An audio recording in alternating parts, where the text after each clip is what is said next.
The anomaly appeared on Renni's approach vector at 9:42. She adjusted her equipment to filter out noise. The observation post smelled of recycled atmosphere. A faint chemical tang hung in the air. It was Yllith pheromone residue. The holographic display showed a planet named Veridian 4.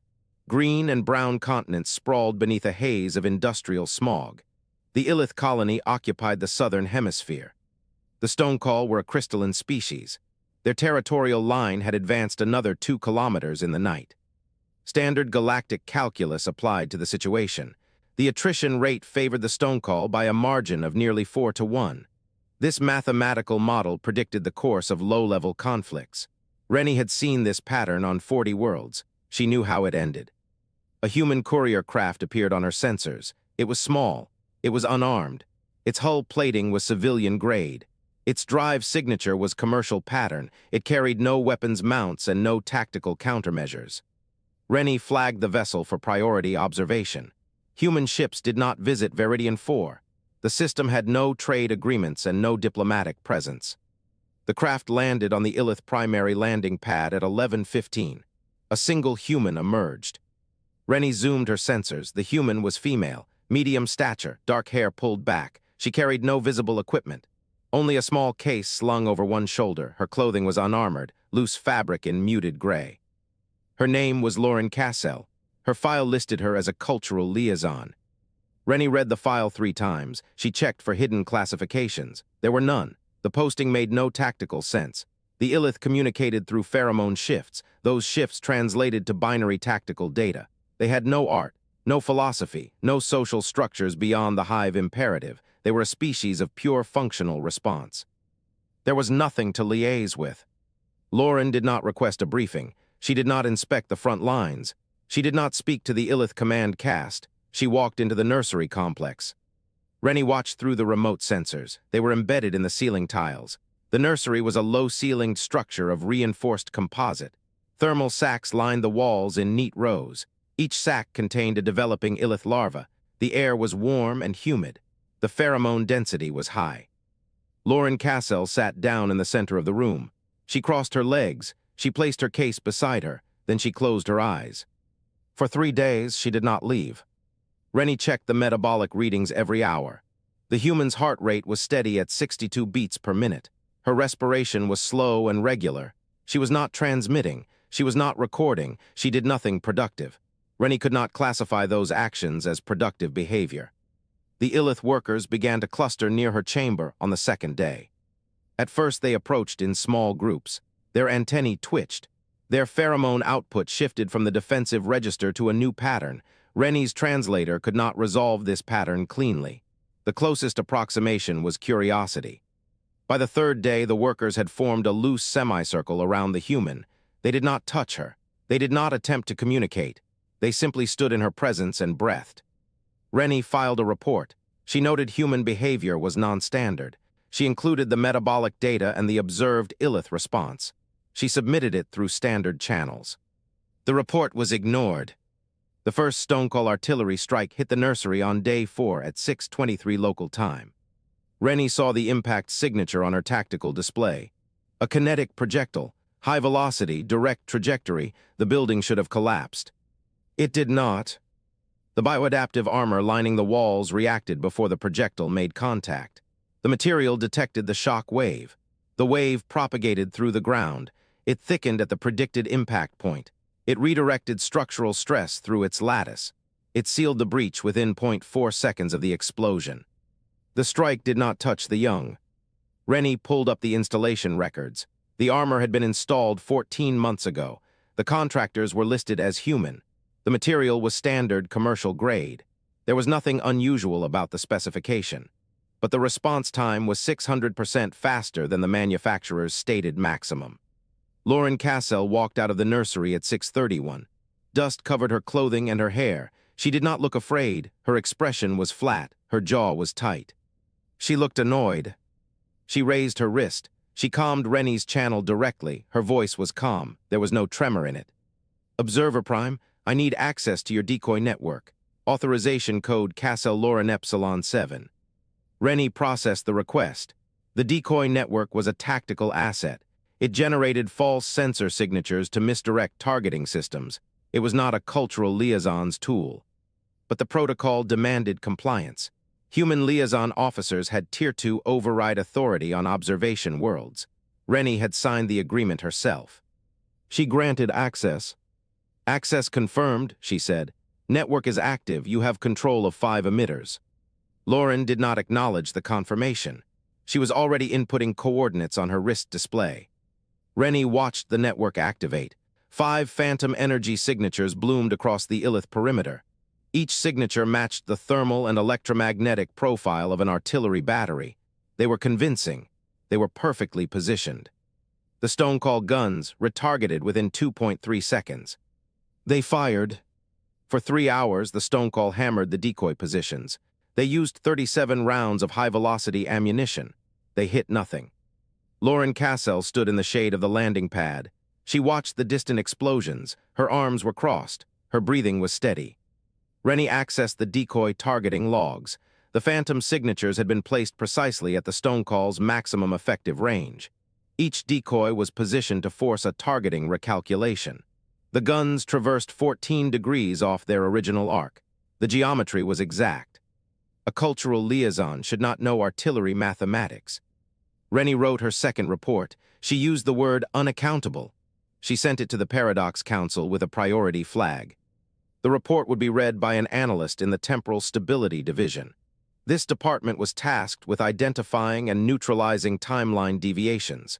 The analyst would compare the human's behavior against known patterns. The analyst would find no match. Renni watched Loren Castell walk back into the nursery complex. The human paused at the entrance. She looked at the thermal sacks. She looked at the clustered Yllith workers. She sat down in the same spot and closed her eyes. The Yllith resumed their semicircle. Renni checked the metabolic readings again.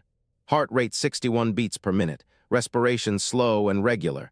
The human was not afraid. She was not triumphant. She was not anything. Renni's classification matrix could not describe her. She was simply present. The Stonecall guns went silent at 9:47. The decoy network had exhausted their ammunition reserves. The territorial line would hold for at least 6 standard cycles. Renni's sensors detected a change in the Yllith nursery. The workers had shifted their formation. They were no longer standing in a semicircle. They were standing in a ring around the human. Their antennae were pointed inward. Their pheromone output had shifted again. Renni's translator could not resolve the new register. The closest approximation was trust. Loren was not a cultural liaison. She was an infiltrator. Her specialty was emotional mirroring. This was the ability to reflect an alien species' social signals until they perceived her as non-threatening. It was not a skill. It was a biological weapon. Humans produce hormones in ratios that other species read as trust mixed with urgency. Loren had trained herself to control that ratio consciously. She had been embedded with the Yllith for 12 standard months. The Paradox technocracy funds both sides of this war. They want the Stonecall and the Yllith to exhaust each other. It is a classic proxy strategy. Loren's job was to break the pattern without revealing human involvement. She cannot use human military assets. She cannot request reinforcements. She has one tool, her presence. She learned the Yllith pheromone language by spending hours in their nurseries.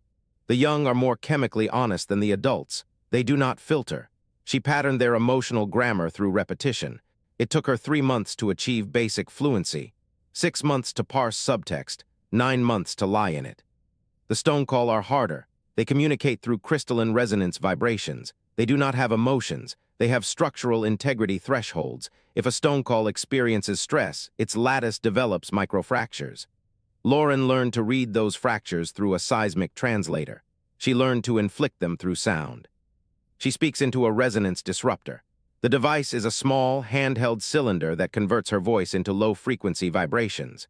She does not form words. She hums a single, dissonant tone. The tone is precisely calibrated to induce cognitive friction in the Stonecall's crystalline minds. It is not a sound they can ignore. It is a feeling.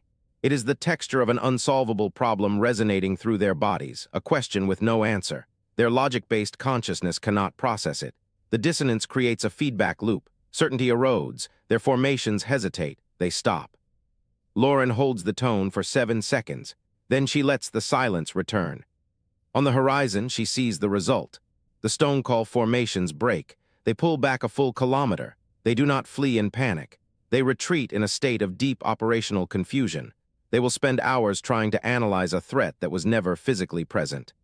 She lowers the disruptor. Her work for the day is done. She has held the line. She has bought the Yllith another cycle. She walks back toward the nursery. She feels the familiar exhaustion settling in. The biological cost of her work is high. Maintaining emotional synchrony burns calories and strains her adrenal system. Inflicting cognitive friction leaves a residue of static in her own mind. She will need to meditate for 2 hours to clear it. She accepts the cost. It is the price of being a quiet engine in a loud war. The resonance disruptor hummed against Alara Ven's hip. She stood at the observation window of her orbital shuttle. She watched the Yllith nursery complex below. Her chronosight activated. It painted the world in shifting lines of possibility. These lines were probability threads. They shimmered like heat haze over every structure. Threads from the nursery complex split. They rejoined in patterns. She did not recognize those patterns. They should have been clean. They should have terminated at predictable nodes. Instead, they curled like smoke in still air. She had requested the audit at 14:08 local time. The council approved it at 14:11. That speed was unusual. It meant they were watching too. The shuttle descended through thin cloud. Alara pressed her palm against the viewport glass. The cold grounded her. It helped her focus. She stepped onto Viridian 4 soil at 15:23. The air tasted of mineral dust and something organic. The Yllith worker met her. The worker had no name. Alara could not pronounce it. Its mandibles clicked a greeting. Alara returned the greeting with a formal bow. "The human is in the Eastern Annex," the worker said. Its translation collar warped the syllables. "She has been there since the last vibration event." Alara followed without responding. Her chronosight remained active. The threads around her pulsed with potential. Every decision rippled forward into possibility. The Yllith worker's threads were simple. They branched only at clear decision points. Eat or not, sleep or not, communicate or not. Human threads were never simple. She had studied the data. She had memorized the variance indices. She had not prepared for the sensory reality of standing near one. Loren Castell sat on a storage crate in the Eastern Annex. Her legs dangled. Her hands rested on her knees. She held no weapon. She wore no armor. She looked patient. She looked like a person who had already seen the outcome of this conversation. "You're early," Loren said. "I had you arriving at 15:31. Alara stopped at the threshold. The chronosight had just confirmed the human's statement. Her arrival probability peak had been 15:31. She had landed 8 minutes early. A tailwind caused the early landing. She had not factored that tailwind into her own calculations. "You read my approach path?" Alara said it as a statement. "I read the wind patterns," Loren smiled. It was a small expression. It did not reach her eyes. "The Yllith taught me. They feel pressure changes through their spiracles. I learned to see the same data in cloud movement." Alara stepped into the room. The chronosight flickered. Loren's threads did not simply branch. They twisted around themselves. They formed loops. These loops should have been impossible for a linear consciousness.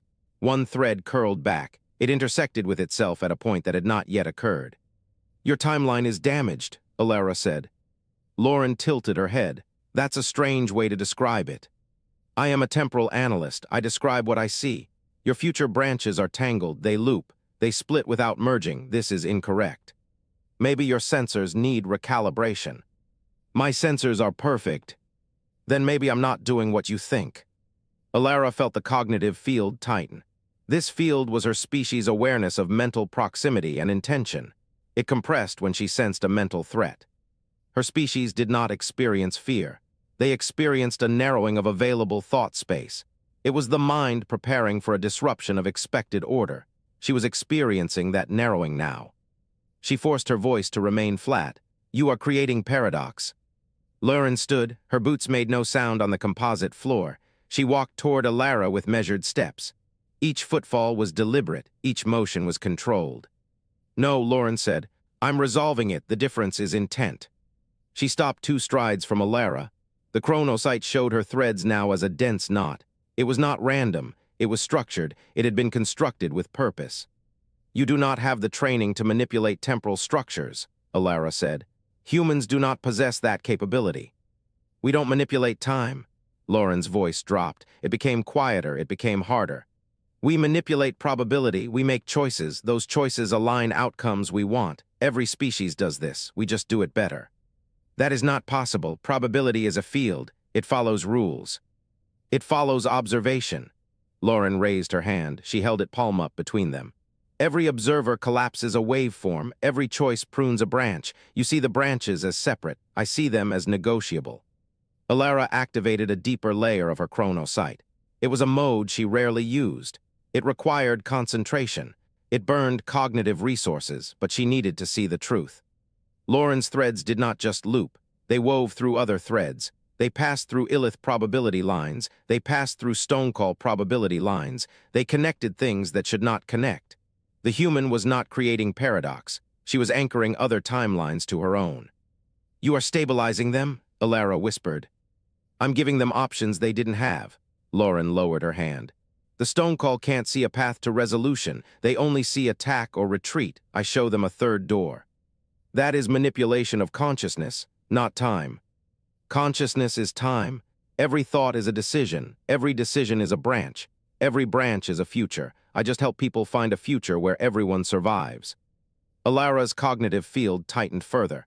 The narrowing was severe now. She had to breathe. Her species did not need to breathe for oxygen. They needed it for thermal regulation. She was overheating. "How did you learn this?" Alara asked. "I paid attention."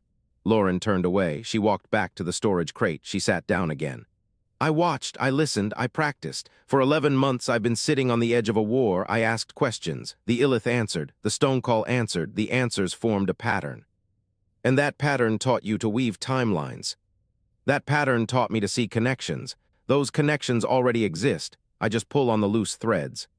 Alara deactivated the deep chronosight. The world returned to normal vision. The colors faded. The threads vanished. The human became just a human again. Small hands, dusty clothes, exhausted eyes. "The Paradox Council will want to study you," Alara said. "I know," Loren looked up. "That's why I deleted the first meeting request. I needed more time." "More time for what?" "To make sure I had the right answer." Alara waited. The human did not elaborate. She simply sat there with her hands on her knees. Her eyes were on the wall. She looked patient. "What is the right answer?" Alara asked. Loren met her gaze. The directness was unsettling. Most species soften their attention when addressing a paradox temporal expert. Humans did not. "The war ends in 6 days," Loren said. "Both sides agree to a ceasefire. The Yllith keep their territory. The Stonecall keep theirs. A neutral zone forms along the mineral ridge. Human contractors maintain the border." Alara's breath caught. The timeline showed no ceasefire. She had calculated that timeline. It showed 3 possible outcomes. All 3 involved extinction of one species. None included a neutral zone. "That is not in the probability field," Alara said. "It is now." Loren smiled again, the same small expression, the same cold eyes. "I pulled a thread." Alara stood in the silence. The narrowing peaked and then released. What replaced it was something new. It was not curiosity. It was not respect. It was recognition. The human was dangerous, not because she could fight, not because she had advanced weapons, not because she could manipulate time. She was dangerous because she refused to accept a future. Some futures were impossible. She refused to accept that. Alara turned and walked toward the door. She stopped at the threshold. "The council will send others," she said. "I know. They will not understand. I know." Alara looked back. Loren had not moved. Her hands were still on her knees. Her eyes were still steady. "What will you tell them?" Alara asked. Loren shrugged. "The truth, I am not doing anything special. I am just a human. I pay attention." "That is not the truth." "It is for them." Loren's voice softened. "They need a simple answer. Give them one. Tell them I am a cultural liaison. I got lucky. Tell them the conflict resolved itself. Tell them the sensors were wrong." "My sensors are not wrong." "I know." Loren looked down at her hands. "But the council does not need to hear that." Alara left the annex. The mineral dust tasted sharp on her tongue. The sky was pale and thin. The Yllith worker waited outside. Its mandibles clicked a question. She did not answer. She walked to her shuttle. She filed her report at 16:02. She used the word dangerous. Then she deleted it. She replaced it with unpredictable. Then she deleted that too. She typed one word, unresolved. The Council's directive arrived at 1607. Observe, do not intervene. Alara looked out the viewport. The nursery complex sat quiet in the fading light. The human was still inside. The threads were still tangled, and one thread burned brighter than the others. It led forward. It led towards something she could not read at all. The message arrives at 4:17 local time. Loren reads it on her wrist display while standing in the empty nursery. Juno's text is short, 2 lines, no greeting. The Paradox Council activated a cleanup protocol. A team is inbound to Viridian 4. Their orders are to neutralize both the Yllith and the Stonecall. A false flag strike. The Paradox will blame a third party. They will lose a proxy asset. They will gain complete deniability. Loren has 48 hours. She stands very still for 11 seconds. She runs the math, civilian courier equipment against a Paradox cleanup vessel. The outcome is a straight line. She cannot outgun them. She cannot outrun them. There is no asset on this planet that changes that calculation. She can outthink them. She crosses to the nursery terminal. The screen flickers to life under her fingers. She pulls up the gene scan records. Every developing young in the complex has a file. She isolates a specific hormone marker. It is a compound called threxin. All Yllith produce it. The young express it differently during stress events. She writes a program in 4 minutes. The program modifies the nursery environmental controls. It releases a synthetic pheromone. The pheromone mimics Yllith distress calls from the larval stage. It is not a loud signal. It is a quiet one, the kind of signal that bypasses conscious thought and sinks directly into instinct. The effect is immediate. Adult Yllith pour into the nursery corridor. Their antennae twitch. Their carapace segments flex in the defensive pattern. They gather the young without hesitation. They begin migrating toward the deep tunnels. They do not ask Loren why. They trust her now. She watches them go, 207 larvae, 43 attending adults. They disappear into the dark. She stays behind. She raises the resonance disruptor to her mouth. The device hums against her palm. She presses the activation stud. The frequency locks onto Stonecall crystalline structures. She speaks into it. Your surface will be glassed in 30 hours. She does not say who is doing it. She does not need to. The Stonecall interpret the warning through structural vulnerability. They understand threat context. They do not require proof. They require a direction vector. The ground trembles. Forward units begin withdrawing. Loren clips the disruptor to her belt. She walks out of the nursery. She crosses the clearing. She stands in the open. The sun is rising over the eastern ridge. It catches her face. The Paradox cleanup ship enters atmosphere at 5:09. It descends through the cloud layer. It is a long vessel, dark metal, no markings. Its drive signature is suppressed. Loren sees it. She does not move. The ship stops 200 meters above the ground. It hovers. Its weapons are active. A single turret tracks her chest. The ship hails her. The voice is calm, clinical. It has no temperature. Identify yourself. Cultural liaison Loren Castell. I have a complaint to file. The silence stretches. The weapons remain active. The commander is processing her response. It does not match expected threat behavior. You are obstructing a sanctioned operation. I'm standing on dirt. The dirt isn't sanctioned, it's dirt. Another silence. Longer this time. The ship systems are running cross-checks. Loren waits. She breathes. She does not shift her weight. The commander makes a decision. The ship opens fire. The shot lands 50 meters to her left. The impact tears a crater into the soil. The ground glows at the edges. Loose rock vaporizes. The shockwave hits her a half-second later.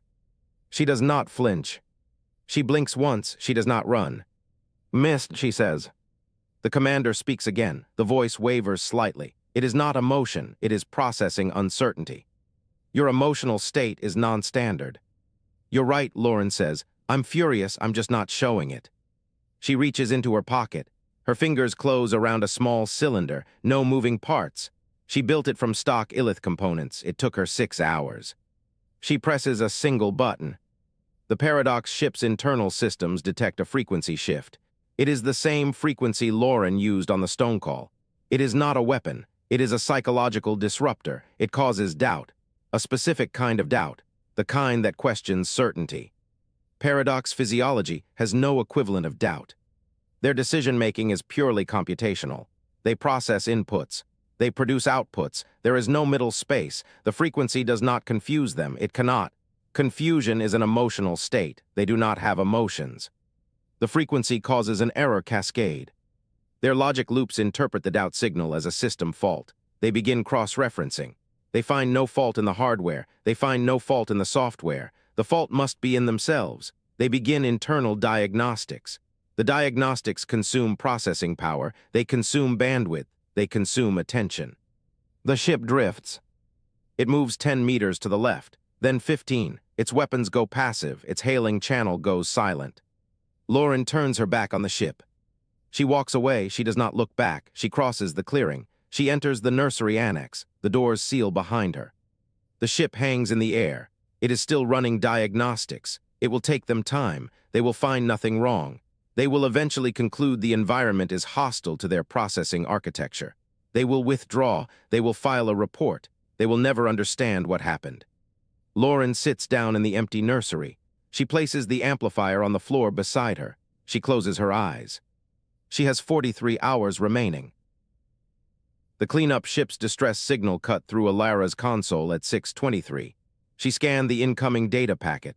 The ship was not under attack. Its engines were stable. Its weapons were cold.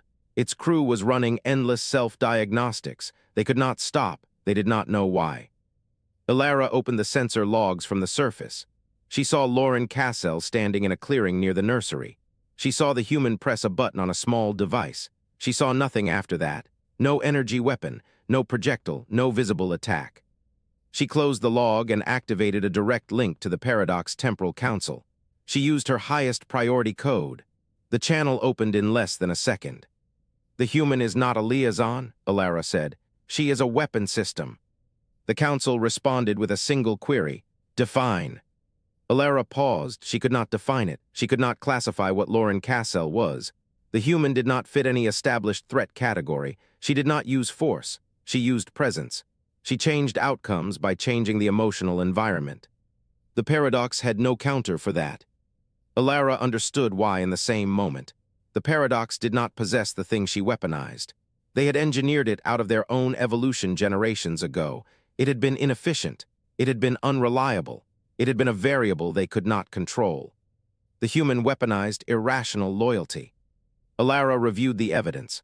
Loren had turned the Yllith into protectors. The insectoids had migrated their young at her signal. They had trusted her over their own instincts. She had turned the Stonecall into listeners. They had withdrawn from the surface based on her single warning. She had turned a cleanup crew into confused machines. They ran diagnostics on systems that had never failed. She had done all of it without firing a single round. Alara transmitted her recommendation. Extract the human. Offer her a position in the Paradox technocracy. If she refuses, classify her as an existential threat. The council deliberated for 3 seconds. They approved the extraction. Alara went to meet Loren Castell in person. She took a shuttle down to the surface. She landed at the nursery perimeter.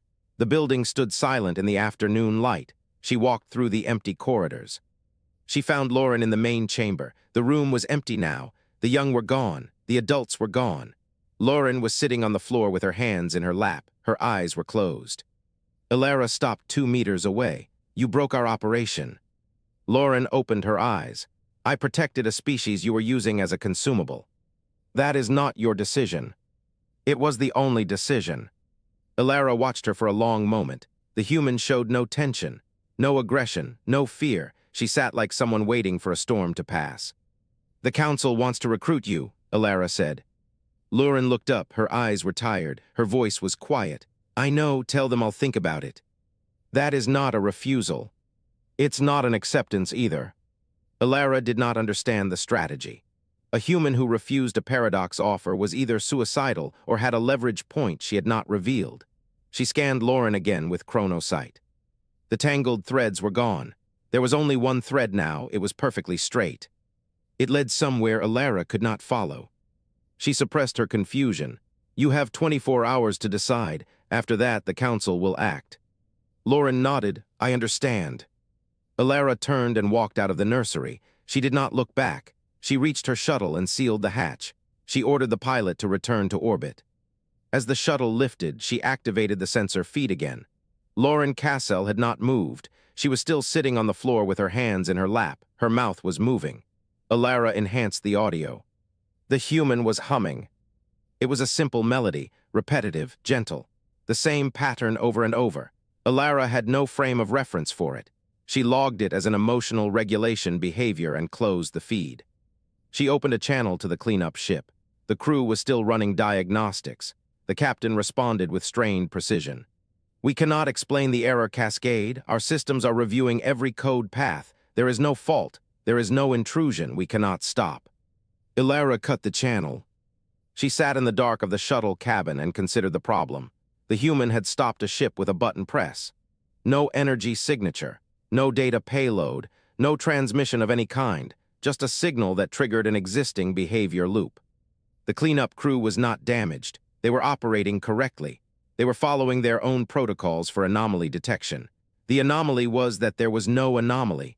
Their systems could not resolve it, so they kept searching. Loren Castell had weaponized their own logic. Alara felt something she had not experienced in decades. It was a low-grade pressure in her chest, a compression that would not release. Her species called it a constraint signal. It meant she was processing a problem with no solution. She forced it down. 24 hours. She would wait, she would observe, she would present the offer, and she would report whatever decision the human made. But as the shuttle docked with the observation station, Alara knew one thing with certainty. She was no longer the observer, she was the subject. And her own probability threads had started to tangle. The shuttle door opened. Loren Castell stepped onto the axiom. The ring station curved above her. It was a band of pale blue metal. It stretched into infinity. The air smelled of ozone and something sterile. She noticed the gravity was calibrated to her specifications, a courtesy or a test. Her escort stood waiting, two paradox in formal white. They did not speak. They gestured for her to follow. She followed them through corridors. The corridors hummed with ambient data. Walls displayed probability streams. The streams were shifting gold text. She could not read them. She did not need to. She watched where the streams converged instead, where they split, where they stopped entirely. Her quarters were one room. A bed, a desk, a screen, no windows. She sat on the floor. She stayed there for 7 minutes, then she began. Weeks passed. Nyx arrived on her second day. He was younger than the others, smaller. His skin had the pale translucence of a creature that had never been exposed to natural light. He carried a datapad and a posture of careful formality. He introduced himself as her research assistant. She introduced herself as Loren. He did not understand that an invitation had been offered. Nyx asked his questions in the order they appeared on his screen. Why did you protect the Yllith? Were you acting under orders? Do you feel loyalty to humanity? Loren answered each one, yes, no, yes. Nyx frowned. His facial structure did not support frowning. He managed it anyway. You claim loyalty to your species, he said, but you accepted a position with a competing technocracy. Loren leaned back in her chair. Loyalty does not mean one note. It means I care about what happens to us. That includes deciding where I am most useful. Nyx processed this. His eyes flickered, accessing subroutines, comparing her statement against known behavioral models. You believe you are more useful here than with your own people. I believe I am more dangerous here. There is a difference.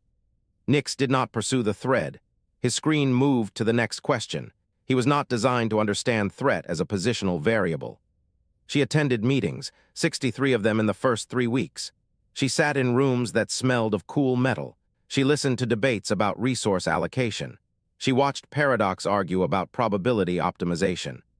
She understood them within the first hour. They thought in branches. Every decision was a calculation of outcomes. Every outcome was weighted by probability. They did not think in terms of cost. They thought in terms of risk-adjusted return. Humanity was a high-risk variable. The Paradox response was to minimize exposure. She read their tactical histories, 14 volumes. She finished them in 6 days. The Paradox had fought wars. They had won most of them. They had never faced an enemy that did not follow predictable logic. She mapped their cognitive blind spots. There were 7 major ones. The largest was trust. The Paradox assumed that allegiance was a direct function of transaction. You gave a person something of value. Their loyalty shifted to you. The mechanism was economic. It was predictable. It was wrong. Humans had a word for what she was doing: infiltration. The paradox did not have a word for it. They did not have the concept. They assumed recruitment changed allegiance. They did not understand that allegiance could be a performance. She sent her first encrypted report on day 12. She wrote it in her personal journal, a standard observation entry. She encoded the real message in the spacing between words. The secondary encoding used Yllith pheromone chemicals. The signals followed sequence patterns she hummed as she typed. The paradox could not detect the transmission. They did not consider pheromones a valid data medium. The reply came on day 13. One word: confirmed. She continued attending meetings. She learned more. A conversation occurred on day 47. Two senior paradox discussed a project. The project was called the Horizon Offset. She did not react. She wrote notes. She asked neutral questions. Another conversation on day 52.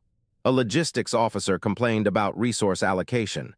The allocation went to something called temporal seeding. She made tea. She offered him a cup. He declined. She learned the shape of their plan over 4 weeks of patient listening. They were preparing a temporal intervention. They intended to rewrite a century of human expansion. They would do it by seeding paradox artifacts. These artifacts would cause timeline fractures. Human history would collapse into contradictions. The species would destabilize itself. She learned this by listening. She did not confront. She did not protest. She filed the information. Then she began to plan. Nix noticed something on day 61. He found her in the archives. She was reading Paradox Legal Theory, a 3-century-old text on jurisdiction across probability streams. "This is boring," he said. Loren smiled. "That is the point." Nix tilted his head. "I do not understand." She closed the text. Boring things are the infrastructure of everything else. Nobody guards them. Nobody thinks they matter. That is where you hide the real work. Nix processed this. A long pause. His skin flickered with data streams. "You are not here to help us." She did not answer immediately. She let the silence stretch. "I am here to understand you," she said. "That is the same thing." Nix stood very still. He had no protocol for this situation. He had no preparation for a human who admitted her actions. His superiors had not taught him this. "I should report this." "You should," she said. "I would." He did not move. "Why would you tell me?" he asked. "Because you need to know what kind of creature you are working with, and because you will not change anything if you do report it. Your council will weigh the risk. They will decide I am more valuable active than imprisoned. They are correct." Nix stared at her. His eyes were wide. He had never met anyone who treated fear as a tool. She returned to her reading. Nix did not report the conversation. She knew he would not. He had already begun to doubt his own judgment. That was the first step. She had planted it the way a gardener plants a seed. She waited. The data accumulated. Locations, timelines, artifacts. She stored everything in her memory. She did not write it down. She did not transmit it. She would transmit when the signal was safe. On day 91, she received a message. It appeared on her personal screen at 3:47, one line of text. "Phase 2 is complete. Await instruction." She deleted the message. She went back to sleep. She dreamed of the Yllith nursery, the smell of larval wax, the sound of a vibration pulsing through the ground, the feel of 3 small bodies pressed against her chest. She woke at 600. She dressed. She went to her morning meeting. A Paradox Council member asked her opinion on a resource dispute. She gave it. He nodded. He wrote it down. She watched his probability streams diverge. He was recording her words. The branches split. Some led to trust. Some led to suspicion. One branch led to a future where he understood what she was. She smiled at him. He smiled back. He had no idea. Alara discovers the data breach. It takes her 3 weeks. She traces the encrypted transmission to Loren Castell's quarters. She confronts the human in her workspace. "You have been transmitting tactical intelligence to your government." Loren does not deny it. "Yes. You are a spy. I am a human. That's the same thing from your perspective." Alara activates a security lock on the room. The doors seal. The environmental controls shift to a low oxygen mix. It is a non-lethal containment protocol. "You will be debriefed. Your brain will be scanned. We will extract every piece of intelligence you have taken." Loren sits back in her chair. She looks calm. "Before you do that," she says, "I want you to understand something." I do not require understanding. I require compliance. No, Loren's voice was soft. You require understanding, because the scan you're about to perform will show you something your logic architecture cannot process. Illyra paused, her cognitive field tightened. What? Loren leaned forward. I am not the only one. There are thousands of us embedded in every major paradox facility, in every council, in every temporal research station. We have been here for 15 years. Illyra's probability threads twisted into knots. Impossible. Our security protocols would have detected. You don't scan for janitors or archivists or cultural liaisons. You don't scan what you don't fear. Loren's eyes did not blink. You see humans as a mid-tier variable, competent but not a strategic threat, an error in judgment. Illyra opened a priority channel to the council.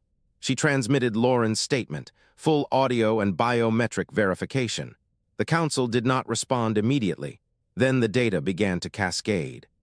Personnel records cross-referenced, placement logs analyzed, movement patterns mapped, humans in unexpected positions, humans with access to sensitive data, humans who had been present at every major paradox decision node for over a decade.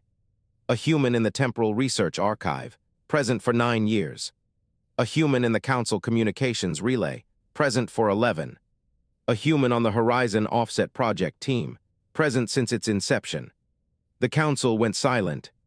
Illyra looked at Loren. The human was still sitting, still calm. Her oxygen saturation was dropping. Illyra could see it on the monitor, 87%, 84. The human showed no distress. Why, Illyra said, her voice flat. Why spend 15 years? Loren stood. She walked to the sealed door and placed her palm on the cold metal. Because you were going to erase us, not with a war, with a calculation. You were going to rewrite our timeline until we were nothing but a statistical error. She turned, her voice precise.